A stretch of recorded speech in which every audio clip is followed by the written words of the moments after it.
Hola, bom dia. Carl Munson here with the Good Morning Portugal live stream, YouTube channel and podcast. And delighted this morning, just going through my email, got a nice suggestion in from somebody to look at Portuguese textiles. A great idea. Ray, who emailed me, is loving the cultural referencing that we're doing, and we'll be doing that this morning with James Portugalist Cave, the prolific blogger. I'm sure if you've researched Portugal at all online, you'll have come across James, and he, shock horror, is daring to talk with me about the downsides of living in Portugal. And it's a bit of a standing joke because obviously we did the other week, we were working through reason 328, the positive reasons to live in Portugal. And obviously, there are the occasional things that grind our gears, as it were, and we'll be talking about a few of those with James. But I'm sure it's inevitable that we will be singing the praises of Portugal as well. So stand by for that after the weather, which I will do right now. Have a quick look at me digital seaweed. And in the capital, where James is, actually, it is 20 degrees. We'll see if we can corroborate this. A bit cloudy and 20 degrees, rising to 29 today. A bit of a cloudy day. More sun and less cloud tomorrow, but a bit of rain to come in Lisbon on Thursday. Porto, still raining in Porto.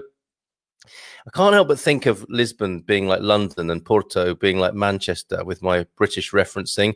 And standing up to that stereotype, Porto is raining, 19 degrees, possible drizzle, 24 degrees is the high, but rainy days today, tomorrow, and Thursday in Porto. But a nice looking weekend there in Porto and in Coimbra now, 20 degrees and overcast. I'm feeling that as I look outside the office window, rising to 30, however. It has been a bit mizzly and drizzly here. And it's been very warm and muggy too, and I think we've got more of that today. Cloud and a sunny day tomorrow, and the cloud returns, and a little bit of rain on Thursday actually in the Coimbra area. Faro, 21 degrees and partly cloudy at the moment, rising to a very impressive 31 today as the cloud clears, and a run of 3 sunny days. So there you go, that's the weather. So without further ado, let's say hola, bon dia to James. Good morning, bon dia. Good bon dia to you, James. I was just hesitating there, wondering whether I called you the Portugalist or Portugalist. You know, I don't even know that myself. People tend to use both, so you're welcome to use whichever you like. Fantastic. Well, you're very welcome. As I said, anyone who's researched Portugal online is likely to have come across your Portugalist blog. Could you tell us a little bit about that, how you got to do it, how long you've been doing it for? Yeah, so I always forget how long I've been doing it because I started it sometime around 2016 or 2017. I'll need to check the date when I registered the site. But basically, I'd been coming to Portugal for a while, actually. I'd first lived here as a child from the ages of 2 to 7, which I have no recollection of. Really, and then in 2013, I moved to Lisbon for a couple of months, and then kept sort of coming back for more and more time here. And my parents, they lived down in the south of Portugal, in the Algarve, and my 2 brothers had actually moved while they were in secondary school and finished that up here. So I had this, experience of Portugal and a little bit of knowledge of Portugal. And I found that whenever I was looking for something, and it's still very much the case, it can be very hard to find information about Portugal. It can be very hard to find what you're looking for. I found, certainly back then, that a lot of what I was finding was forum posts that were maybe 6 years out of date, maybe a blog post from somebody who had been in Portugal for a week, but, had just sort of done the very top level stuff. And so I thought, okay, I'm going to write about what I know, the things that I've worked out. It's not going to help me at all in the future because I'm still going to be looking for answers, but at least the person who comes after me and is looking for the same questions, who has the same questions that I have, at least they'll be able to get some kind of an answer to them. Superb. And I think you make mention as well of the professional writers, the article, or the feature writers, I suppose, who've never been here. We come across that, don't we? The people who write about it but haven't actually visited. They're obviously just paying their mortgages and looking it up on Wikipedia. That's very true. I actually have had those type of jobs, and they're becoming more and more common. It's never been about Portugal for me. I've always been able to write about that, but I've written about some places around the world for very very little money, and yeah, that I've never been to. It is extremely common in the travel industry, especially with travel websites where they yeah, content is cheap. They don't make a huge amount of money per visitor that comes, so they keep costs low and just get people to rewrite what's out there. Thankfully I don't have to do that anymore, and I get to write about Portugal now and visit all the places myself, so that is really nice. It is, isn't it? Gone are those days, right? Can you imagine as a writer being sent somewhere, being put up 5-star, taking your time, filing an article from the set? Yeah. I don't think we're going to see that again, are we, in journalism? No, I don't. I don't think so. It is a shame because that would be amazing, but that has certainly never been my experience. Okay, and you are in Lisbon, I think I'm correct in saying. Yeah, I'm in Lisbon. I'm in a neighborhood called Ajuda, which people probably won't know. It's somewhere between Belém and Alcântara, so it's city center, but not really in the city center. And you've got a palace there, haven't you? I've been there. I love that part of Lisbon. Got a palace. That is not where I live, but yeah, that is right next to me. You're not in the actual palace. I'm disappointed. Okay, so we are daring to talk about the downsides, and I think when we first spoke, we both understood that reference to, like, you know, never is a negative word uttered about Portugal. You always see in these articles, aren't you, like the 10 best reasons to retire, the 10 best reasons to visit, the 10 things you must eat and delight in. Pastel de Nata being number one from the Pastel de Belém cafe there. Yeah. So we were prompted and led a little bit, weren't we, to delve a little bit deeper than that and perhaps be a little bit more realistic. Downsides of Portugal. Where do you begin with that? Yeah, you're absolutely right. I don't think travel generally has negatives in it when people write about places. But you know, every country is a mixture of pros and cons. I could talk at length about the cons of Ireland, which I came from, or the cons of the UK, which I lived in for a long time, and I'm sure you could as well. But yeah, every country has its pros and cons, and I think it doesn't make such a big difference when you're going on holiday somewhere. But when you're moving somewhere, you do want to know the truth about somewhere. You do want to know this is the good, this is the bad, and you can weigh it up yourself and decide if all the good points outweigh the bad points for you. And what would come immediately to mind then, as these are from bitter experience as well, as we've said. It's not like you are writing about Portugal from a distant place. You live here, you've experienced it. What's the top gear grinder for you then about living here? Oh, yeah. So I think pretty much all of them I have experienced. I do get people writing to me with their own experiences saying you need to add this to the list. Probably, I think the number one thing that everybody knows about is the bureaucracy. And I think people even know that on some level before they move to Portugal. And they sort of don't really appreciate how big a part of their life it's going to be and how long a bureaucratic process could take. So that is definitely the number one thing. I think the fact that you end up spending so much time not really knowing what you're doing. You're sort of going from government department to government department, trying to work out who to speak to. There is a system there, but nobody is really sort of telling you what the system is. That's the first challenge. And then once you find out the system itself, you've then got to go through the long process of getting forms stamped and moving from person to person and up the line.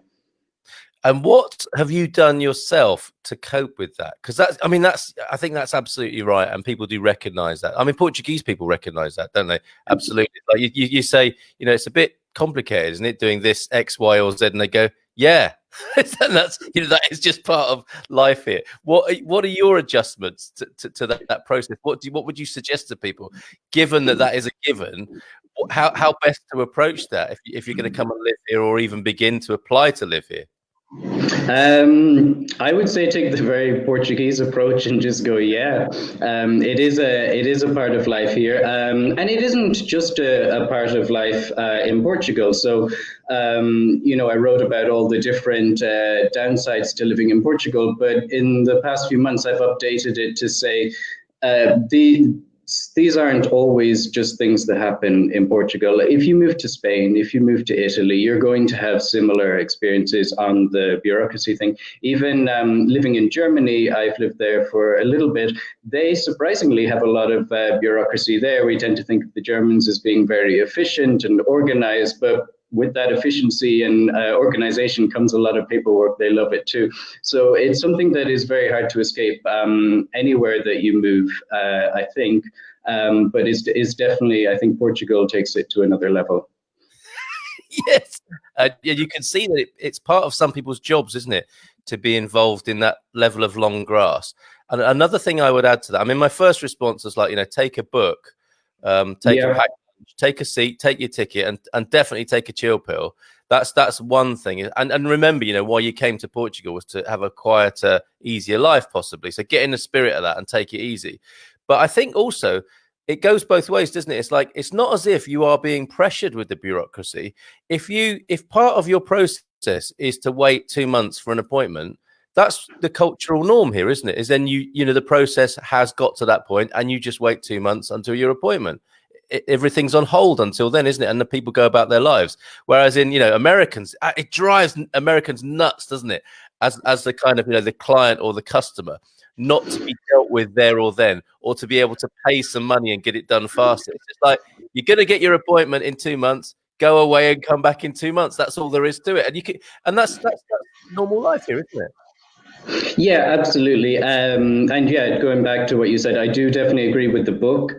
Bring it. Maybe invest in a Kindle so you've got lots and lots of different books. Another tip, just while I think of it, is I think it's a good idea to go to these appointments. If you haven't made an appointment and you're just going in to speak to someone when it's raining, the queues are always a lot smaller when it's raining. People don't tend to go out as much here and get things done. So whereas us coming from the north of Europe, we're much more used to wetter weather, so it doesn't phase us as much. But yes, I think, it is just a fact of life. You cannot pay someone to move up the lines. Things just go very, very slowly here. And you've just got to get used to it. And you do get used to it. I think all the things that I've mentioned as downsides here and the things that people have written into me with, some of them I'd forgotten about. I'm trying to think of an example. So, well, for example, two things, smoking and dog poop being everywhere. These are two things that I had stopped noticing, because you do tend to get used to these things. Like, it might bother you in the beginning, but then you get used to it after a while, and you assimilate. Absolutely. And we'll come back to a few more. Being vegetarian in Portugal is another one, but there is light at the end of the tunnel with that one. Let's just say hello to a few people who are saying hello to us this morning. A fellow Irishman, Sean Maguire, is saying "Bon dia, my dear," which is what he says, I think, to all the locals. Good morning to you, Sean. Wayne Barker here. Bon dia, todos. Good morning to you, Wayne. And in Germany, the aforementioned Germany, bon dia, Carl, from a somewhat sunny Wiesbaden. Good morning to you, Jim. Pete, I don't know if you've met Pete on your travels, James, but he is the unofficial ambassador of Castanera de Pera. These unofficial ambassadors are popping up all over the place, and he's got a charmed life. He's going out to see if the early mushrooms have popped up. Fantastic. Over in Manchester, Steve and Claire are saying bon dia to us, which is fantastic. Gary's asking, is that a cable on your shoulder? It is indeed. Me and James have got matching cables on our shoulders this morning. And he makes a good point, does Gary? What is this about? For a digitally advanced country, why so much paperwork? When I was re-signing my life insurance in the bank the other day, I lost count of how many signatures I had to do. It was like giving autographs as a celebrity. I think it must have got to about 20. At that point, I'm thinking, I can't make these all the same. It feels really important that they all look the same. And she's saying to me, Is it like on your passport? Is it like on your passport? I said, yeah, but like after the 20th time, I'm not sure I can keep it up. Why?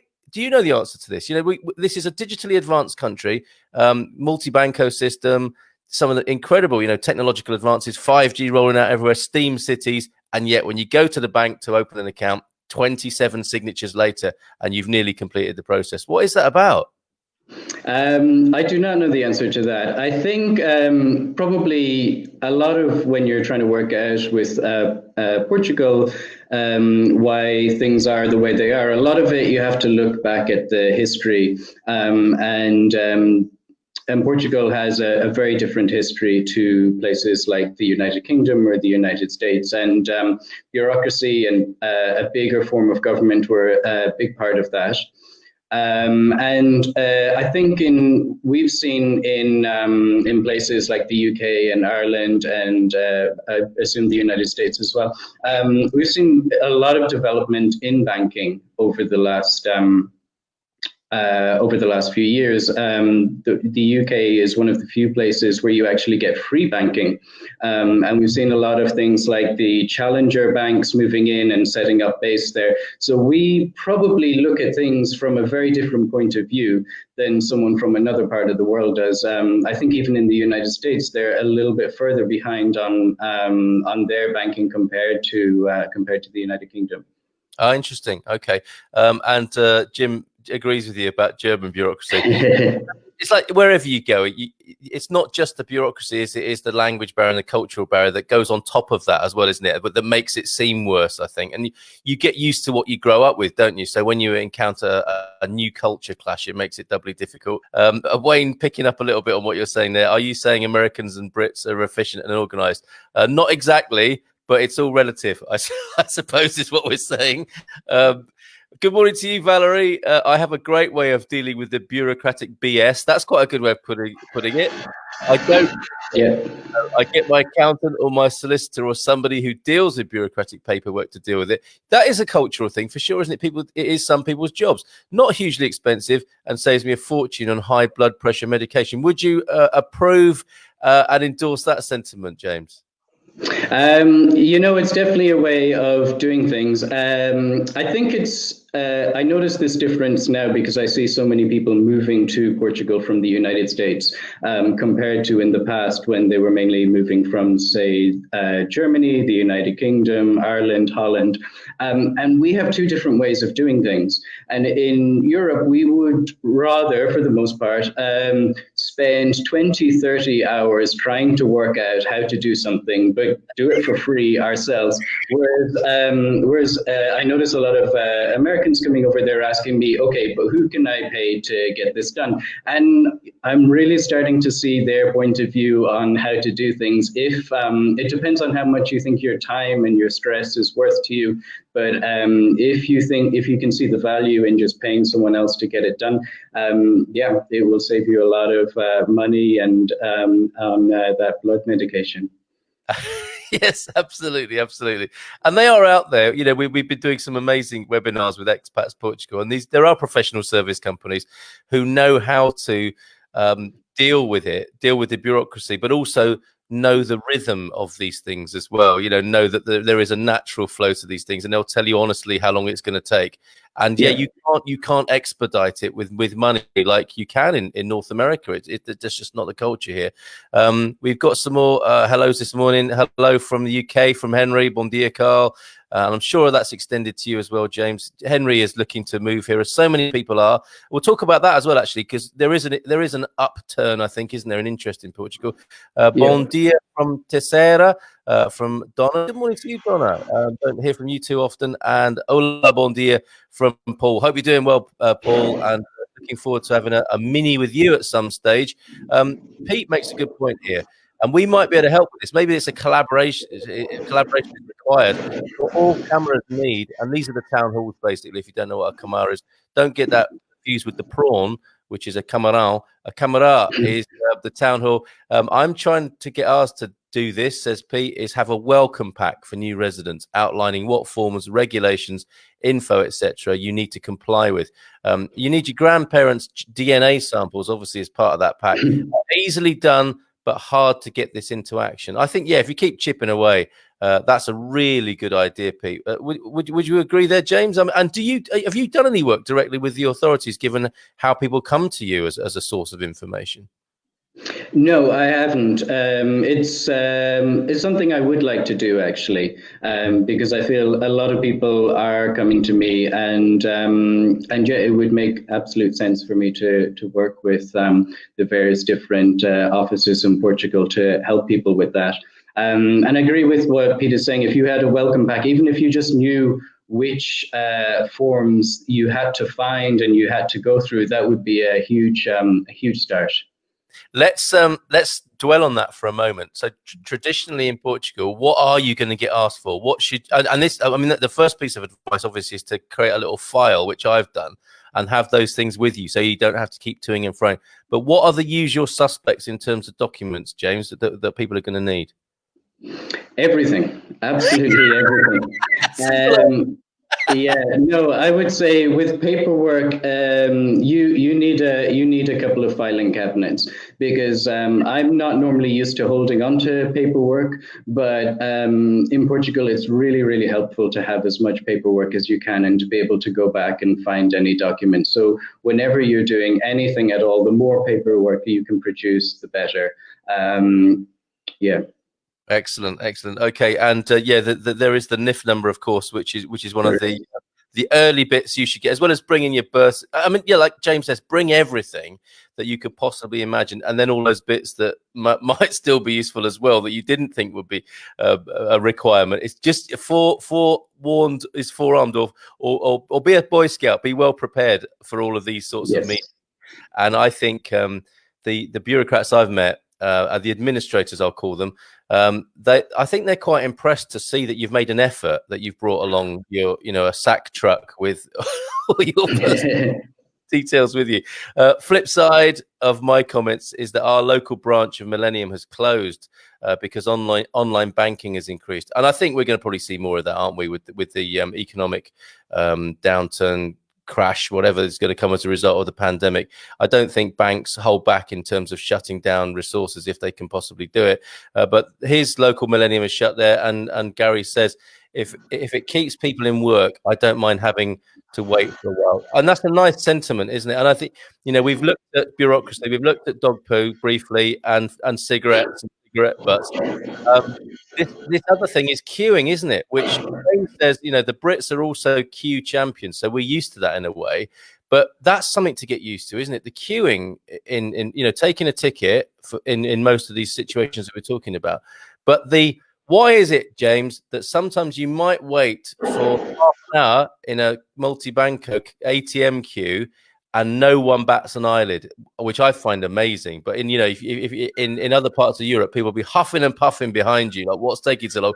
Why do you sometimes stand in an ATM queue in this country for 20 minutes behind an old lady with her filing cabinet? What's going on there? Well, this is something very unique about Portugal, is the multi-banco system, which is actually really impressive when you start to read about it. It's you can pay for so many different things through the ATM. You can you can pay for your utilities. You can pay for something you've just bought online if you haven't used a credit card at the time. I think it's definitely a very dated technology, because we should be able to pay for everything online and not have queues at the ATM.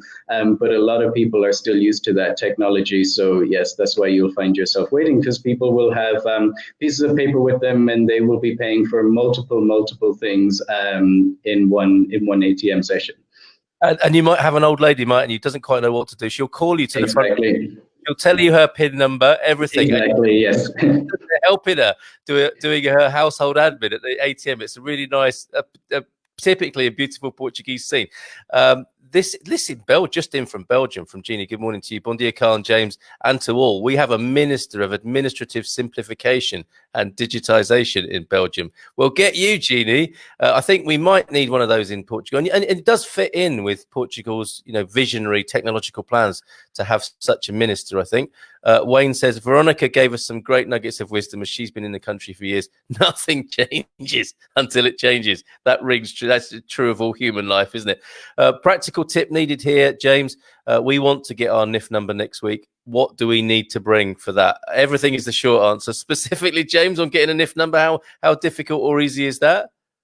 At the moment, I believe it's slightly easier just from speaking to people who've turned up in Portugal because of, one of the benefits of the coronavirus situation is that some things have had to be improved in Portugal because people don't want so many face-to-face appointments. And getting your NIF is one of those things. I've heard people have been able to get it even without an appointment. They've just been able to show that to send an email to their local camera to say that they want to buy a property here. But normally you're just, again, you're bringing all the information that you already have. You're new in Portugal, so actually what you have isn't going to be a lot. You'll collect more and more documents as you go on while you're here. But it's the basic things like your passport, your proof of address, and everything else. Yeah, and I understand as well. This is another great thing, isn't it? Is that, and I think you alluded to this before, is that somebody knows how it should work somewhere, but it's all open to interpretation as well, isn't it? And different offices do things differently. So it's, in the way that some people might want to know the definitive way of doing something. I think you've got to let go of that in Portugal, haven't you? Because some finances offices where you would get your NIF would want to see everything. And then another one, you can just bowl in. And we did this when we were first in Portugal. We went to Alcobaça. We were in Alcobaça. Because I kept getting asked for this, and this is where you'll first encounter it probably at Lidl, or in a supermarket, and somebody will say contribuent to give your, like, it's basically the same as a national insurance number, isn't it, or a tax code at the actual checkout, and you're thinking, what's this all about? And then you just have a contribuent and NIF number the same, and what we found was that we were able to give an English address and just ask for it. And we got our NIF paperwork, and it was really nice. It was a sort of, small town and a nice office and very friendly. Another friend I heard of, he went to get his over Fundão way, Castelo Branco, and he visited Portugal 20 years ago, and they still had that application on file. They said, "Oh, you don't need a new NIF. We've got your one from 20 years ago," which is cool. Yeah, I mean, it's slightly chilling, but also very efficient as well. So yeah. Henry, take everything, but don't be surprised if it's a really easy process, as James is saying there as well. This might lead us to another downside. They might wait patiently in a queue for ages and then get in a car and become a whole different person. Driving in Portugal, anything to say about that, James? Yeah, so this is one of the ones that I have mentioned on the list, and I think it is a downside that you don't get used to because you're always taking your life in your hands somewhat. One thing I will say actually before we get into it is when I updated the article recently, I did look up the driving statistics around Europe, and people might say that the driving is bad in Portugal, but there were a lot of other countries that fared worse than Portugal. I think for me the biggest thing is the tailgating sort of thing. There could just be two of you on an open road, and you'll look in your rear view mirror, and you'll see someone that is just 1 meter behind you, it seems like, and you wonder why. But this is another thing you get used to. All you have to do is slow down, but in a very safe manner, so that the person behind you gets frustrated enough that they overtake you. I do see people have commented on the site saying, "Oh, you should brake and annoy them," but don't do that. That's a very bad idea because you could cause yourself an accident, and we do see a lot of accidents on the road in Portugal. I think something that you get used to as well is you'll be driving along and you will see an accident that has happened. You don't want that to be your car. Absolutely, yeah, and yeah, as James says, don't get into argy-bargy on the road. It's just let people pass, or let them go past you. That's definitely the best way to do it. Have you seen that early Spielberg movie, Duel, where that guy's being followed by a juggernaut? No. I find it's like that. The really weird thing I find with that kind of tailgating is I'll be going along and I still feel it, like it's someone right in my grill behind. And then I'm thinking that, and then I look again and they've gone. It's like they've disappeared, or magically they've disappeared. They haven't gone past me, but they've disappeared. It's like they must have taken a very rapid right or left turn. And I'm thinking, why did they drive so close to me if they were turning anyway? But anyway, that's something. It's like the Spielberg movie Duel. You may notice. Wayne, I did an online meeting with the consulate to get a document signed. Easy and painless. Just waited a month for the appointment. This is one of the upsides of the pandemic, isn't it? Is a lot of these things have been made more efficient. Generally speaking, James, how do you think Portugal have performed with the pandemic, with the COVID, with the coronavirus, as we used to call it? I would say fantastic. Just when you're here and you're watching the Portuguese news, it's quite boring in comparison to watching what's going on in the UK or the United States or other countries like Brazil. I think Portugal has done a great job of managing it, and I feel very, very safe here in Portugal as well. I think for the most part, people take it very, very seriously. Obviously, you have to wear masks in shops and places like that. But here in Lisbon, I noticed that a good percentage of people, somewhere probably between about 30 and 50%, wear them on the street voluntarily. So people do take it seriously, and I think that's great. I think it's good to be in a country where that's happening. I'm very, very happy to be here at the moment.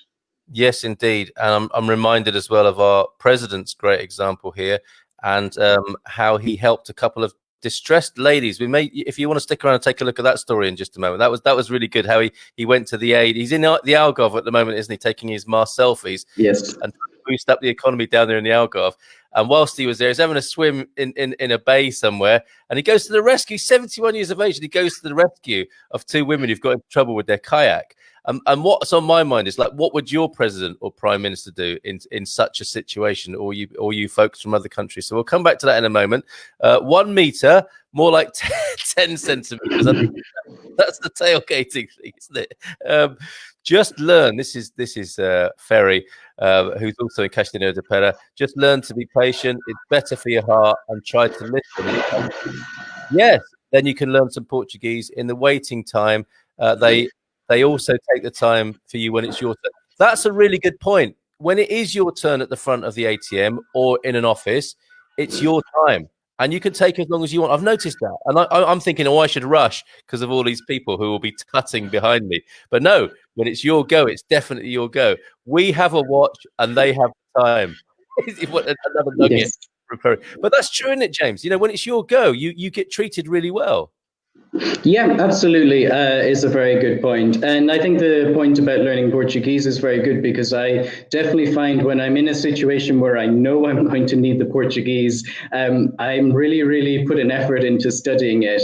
So it's a good opportunity to get out your notes and to work through them and to learn all the different words that you need for that situation. Yeah, absolutely. Valerie again, not one to mince words. They drive like idiots. Okay, personal opinion there, which brings up a question that never seems to get answered. Maybe, James, you might take a punt. Are dash cams legal? I'm on the road every day, and every day I will cringe at some point waiting for the smash. Valerie, easy on that with your self-fulfilling prophecies and that. Let's imagine you surrounded by a ball of white light whilst you're on the road, rather than fearing that situation. Do you know about dash cams, and are they legal in Portugal? I do not know about the legality of them. I do know people that have them in their car. I don't know anything about whether they're legal or not. No, sorry. All right. Maybe somebody else can come to our aid on that. It's probably one of these. I mean, it's not it's not exactly a new technology, is it? But it's probably a bit of a grey area. I can't imagine that you would get in much trouble having a dash cam. And some insurance companies approve of them as well, don't they? And Yeah. legislation is often driven by the corporation. So I'm sure we're heading that way if it's not already legal. Another great show, Carl, improving every day. Great listening from the UK. Thank you, the Winells there. If you've got any questions, do send them our way. We were talking about the downsides, and typically we find ourselves singing the praises as well of Portugal, because otherwise, why would we be here? P.S. Ferry does not have a watch or much patience. Oh, I see. So he was just doing a bit of virtue signaling there, which is very popular at the moment. But we get the gist there, Ferry. And thank you for your comments and yours as well, Pete. On occasion, when driving, I've done something and thought that was a bit Portuguese. Well, this is what happens, isn't it? You do. The culture gets into you. I agree with exactly the same thing. I drive more, what's the word? Not aggressively, but creatively, I suppose. Does that happen with you, James, or do you not have a vehicle if you're in the capital there? I don't have a vehicle at the moment.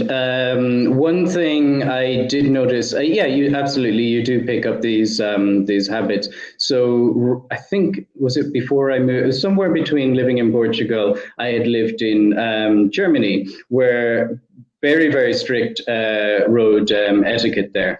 If you, for example, leave your indicators on for too long, sometimes people will honk just to let you know that they're still on. Whereas here, I don't think indicators are used quite as much. And I do find myself adjusting more to the culture that I'm in. But then I tell myself, actually, you know what, these things are there for a reason. Keep doing them. It is very helpful, and it could prevent an accident. Brilliant, James. And take a native speaker with you. This is about going to meetings, says Donna. Great idea. Take a native speaker with you to all appointments if possible. There's another job opportunity for any Portuguese person who's lost their job at the moment. Buddy up with an expat and charge for your services.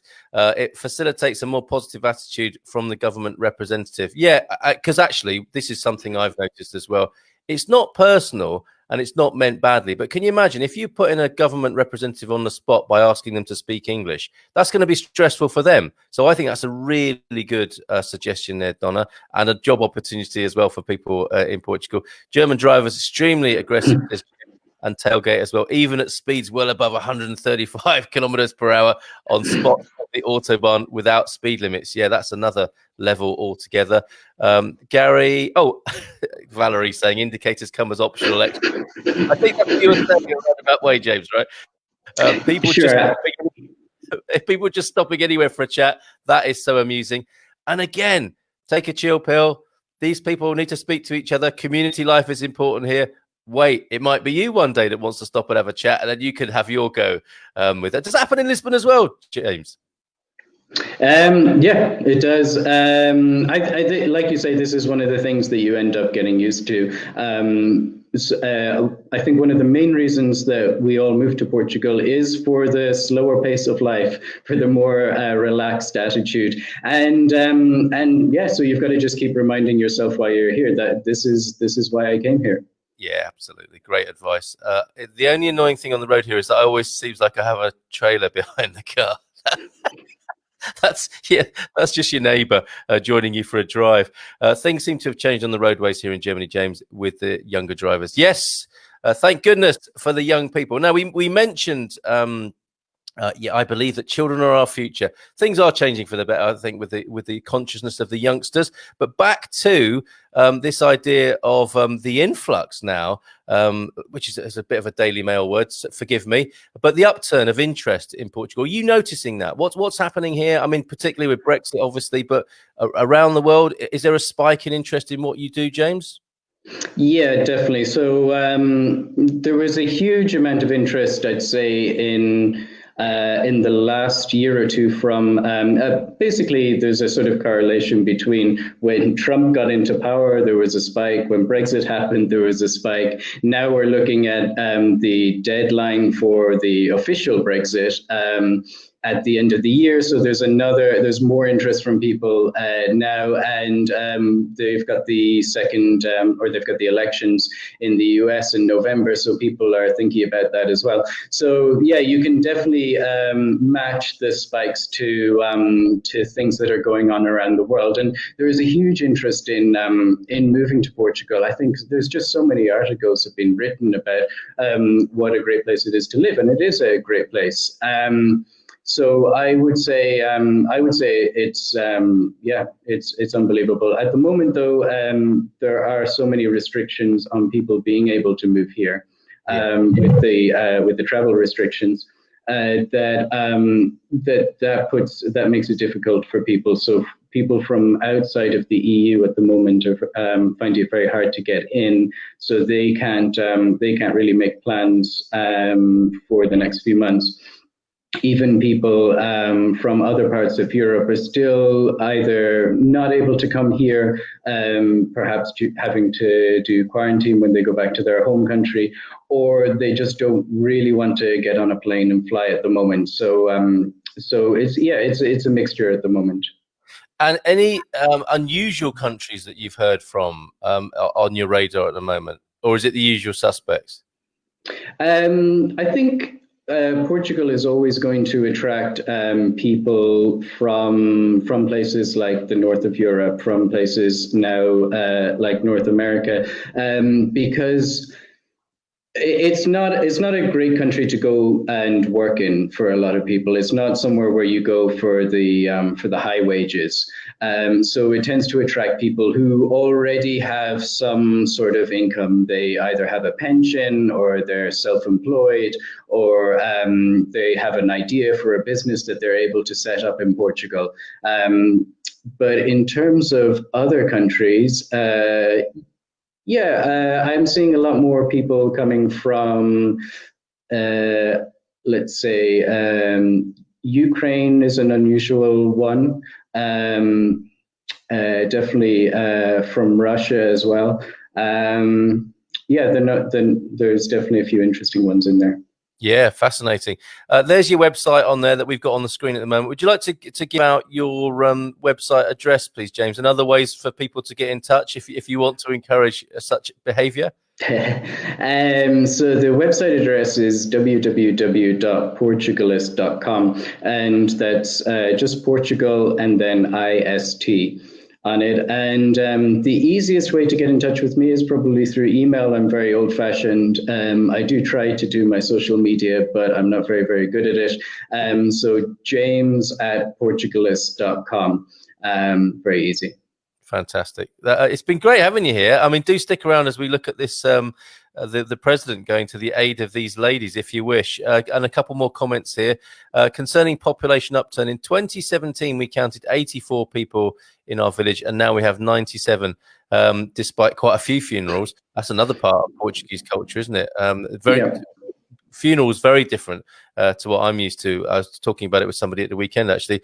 Things are looking up. So yes, where we've heard stories of a Portuguese population decline, there is an anecdotal upturn, and I think that's going to generalise, actually. That would be my guess. I would need to know how easy it is to make friends. I think my biggest downside. Oh, we haven't talked about that, have we? If we manage to relocate, are the Portuguese people welcoming and friendly? I'll leave that to you, James, to answer. Well, first of all, I would say that the Portuguese are incredibly welcoming and friendly. They're wonderful people, and I've been lucky enough to make some very good friends here. However, it's not easy. And I do think this isn't just a thing in Portugal. I think this is probably a thing in a lot of other countries. Portugal doesn't necessarily have this. It's a country where a lot of people already have grown up here. They've had their friends from childhood. They've got their friends that they've worked with, and they've got their own little social circles. And coming in as an outsider, it's very hard to break into that, as it would be for someone coming to your country where you've already got all of your social circles set up. So I do think this is a challenge. the one advice that I would give is you need to have some sort of common interest with people. The easiest way to make friends as an adult, I think, is through a job. Or maybe perhaps through university or something where you're forced into a social setting with other people. A lot of people who come to Portugal, as I mentioned, don't necessarily come and take jobs here. They do something else, which means that it can be hard to find those ways to make friends. So take up a sport, take up a hobby, take up something where the Portuguese are also doing it as well. Don't just go for something that's a little sort of expat bubble. This, I find, is the best way to get to know people. That's tremendous. I'm sure that will help, Claire. And there are also, I've noticed as well, there's like a group of Portuguese people who are particularly interested in foreigners, who want to be, I suppose, without sounding sort of patronizing, but you know, a bit sort of more outward looking or a bit more international and global. And that's part of the zeitgeist, I think, in Portugal at the moment, is this, you know, wanting to be a fast developing and progressive country. I think quite a lot of sort of youngish middle-aged people quite like to know foreigners as well. I come across them anyway, so there's another sort of constituency to look out for, those people who definitely want to make expat friends and friends from other countries. And South Africa, yeah, I'm not sure we mentioned South Africa, but South Africans want to come over to Portugal. All right, so to conclude then, let's take a look at the wonderful president, because we haven't mentioned him. We were doing the downsides of Portugal, and I don't think we've dented in any way the attraction of Portugal here this morning. We've just alerted you to a few of the practical pitfalls, and I really thank you for that, James. This morning, it's been great talking to you. Welcome back anytime. Let's conclude with a look at Marcelo here, if I may, if that's not disrespectful to refer to him in that way. Is that generally how people refer to him, as Marcelo? Yeah, I think so. I think we do see this a lot more with political figures now. The ones we like, the ones that have a bit of charisma, we're referring to them with their first names. Yeah. Okay. So we'll go with that. We'll say that that's all right, and it helps that he endears himself so freely to people. Here he is. And I want you to view this through the lens of what would your president do? Particularly interested to hear from the Americans here on this occasion. And I'll give you my view of what I think Boris Johnson would have done here. And the Taoiseach, is that the right way of pronouncing the leader? Yeah, that's very good. What would the Taoiseach do? Portugal president helps rescue 2 women in trouble at sea. What a gentleman. Portuguese president, this is from the BBC, Marcelo Rebelo de Sousa has helped rescue 2 women who came into difficulty at an Algarve beach. Thank you, Gary, for drawing my attention to this. When their kayak capsized, the president, 71, was pictured on Saturday swimming over to the kayakers who were struggling in the water. He later told reporters that the women had been swept by currents from a neighboring beach into the bay. Like, how did he know that? President Rebelo de Sousa is currently on holiday at the Algarve in a bid to promote tourism there. Portugal's economy relies heavily on its tourism industry, which has been hugely impacted by the coronavirus pandemic. I think this is great. And I'm thinking if it were Boris Johnson, he'd be swimming over to the kayak to make sure it wasn't asylum seekers in there, and then hand them over immediately to Priti Patel. I think Trudeau would have done the same. I think that's probably true as well. And he's got a bit of a beach bod as well, I suspect. And he wouldn't have taken any, or he would have taken every opportunity to show off his beach bod and rescue a couple of ladies in distress. Boris would have been mistaken. That's a little personal, Henry. Henry also says, by the way, I still want to come. Despite our downside special here, I still want to come. We haven't put him off. And that's his mum, I think, saying, I'll go, Henry Jeffries. If you go, Henry Jeffries, I'll be following you. Fantastic. So we really haven't put anyone off. You don't really want to hear from us Americans, do you, says Donna, about what Donald might do in that same situation. Here's a guest from Jim. Trump wouldn't have been in the water to start with. Oh, I think he does the best rescues. What about you, James? What's your view on that? Yeah, I think Trump would probably have built a wall so that he didn't have to look at the situation. Okay, brilliant. James, thank you so much. You're welcome back anytime. It's been really helpful. Great to talk to you. Have a great day. Bon dia to you. Thank you very much. And yeah, and I'm sure fire those questions. Can we have your a website and email one more time, James, before you go? Sure. www.portugalist.com. So Portugal and then IST. And then the email is very simple. It's james@portugalist.com. And yeah, if you have any questions or you have any experiences of living in Portugal, both the upsides and the downsides, I would love to hear them. I try to add other people's stories into the articles to give it a little more color. Fantastic, James. Look, Jim, yes. he would have made the ladies pay for the wall. Amazing. All right, James, take care, mate. Hope to meet you again soon. All right. Ciao. All right, bye for now. Okay, just going to finish off now. Tomorrow evening, we have a Portugal Calling webinar. These have been really popular, a bit of an adjunct to all we've been saying already this morning, and continuing with the themes that people are truly interested in when coming to Portugal. So tomorrow night's Portugal Calling with Expats Portugal, collaboration with them, free online event on Wednesday 19th, Portuguese citizenship, who, how, and when you can apply, and we will have Dr. Daniel. I'm going to find out how to pronounce this today. Reese or Rice from. I'm going to go with Rice and Pelicano. Special guest on the Portugal Calling online Zoom event. As I said, these have been very popular. This one I don't think will be an exception to that. We have incredible consultants and guests who absolutely get pushed for an hour to answer all the questions that you may have. So go to expatsportugal.com and their events page to sign up for that event, and we'll see you there tomorrow night if that's of interest to you. Portuguese citizenship, who, how, and when you can apply.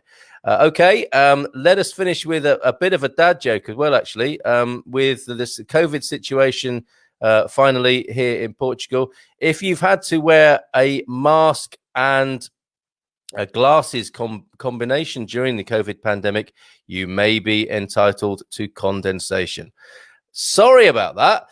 And see you tomorrow, where we'll be talking to Arwen Johnson, who is a Brit, I believe. Yeah, got to be with a name like that.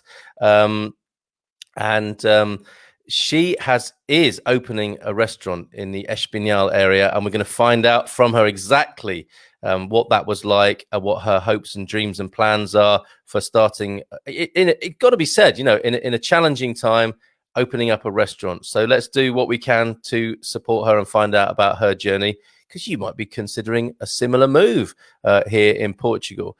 And I've got help already. Rachel, say hi, Rachel. It's pronounced like haze. So raise. I've got it completely wrong. I was going to go for rice or Reese, and it should be raise.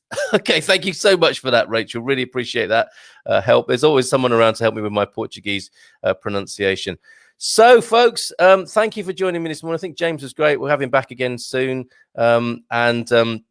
Keep those questions coming in to me as well. Email me, carl@carlmunson.com. And if you like what we do here, this is entirely crowd-funded. If you want to buy me a coffee, go to ko-fi.com/Carl Munson. I wish you a good day. Bom dia to you. Até amanhã. Até já. Até a próxima. Abraços, beijinhos. Ciao, ciao. Ciao, ciao.